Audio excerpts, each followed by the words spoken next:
What can you do to stimulate and revive or restore your thyroid function outside of being told, hey, your thyroid is low, you need to take some thyroid hormone?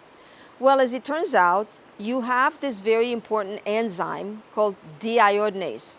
This enzyme removes an iodine molecule from a T4 thyroid hormone to a T3 thyroid hormone.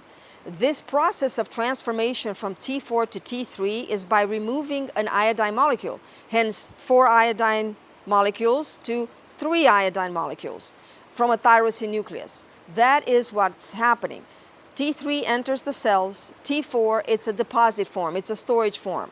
So this enzyme, it's absolutely crucial to work well.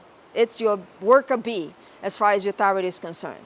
So it turns out that this deiodinase enzyme is really influenced by magnesium, zinc, selenium, iron, and iodine. Obviously, in order to go from T4 to T3 with all these iodine molecules, you have to have iodine. So in the absence of its substrate, which is iodine, you're going to have less T4, less T3, less conversion. So the iodine is not just important to provide the substrate for making thyroid hormones, but the presence of iodine regulates this important key step in the thyroid release of actual active hormone. If you suffer from anemia due to heavy periods and you have chronic iron deficiency, do not expect your thyroid to be optimal or function at a tip-top shape. It won't. You need good iron levels and you need your ferritin to be at least above 25.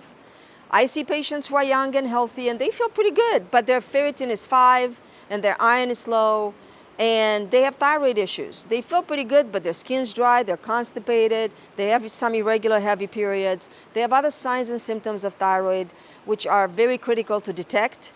And instead of jumping on giving you a thyroid hormone replacement, consider looking at all these things.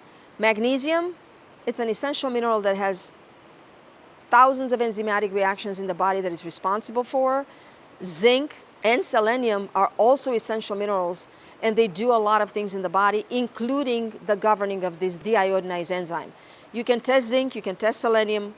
There's selenium in soil, so people who garden a lot, they might have quite a bit of high selenium, so it might throw off some things. But again, it's not just one element. If you are usually deficient in things, you will be deficient in multiple things. So keep an eye on your magnesium, zinc, iron, selenium, and iodine in order for your thyroid to be optimal.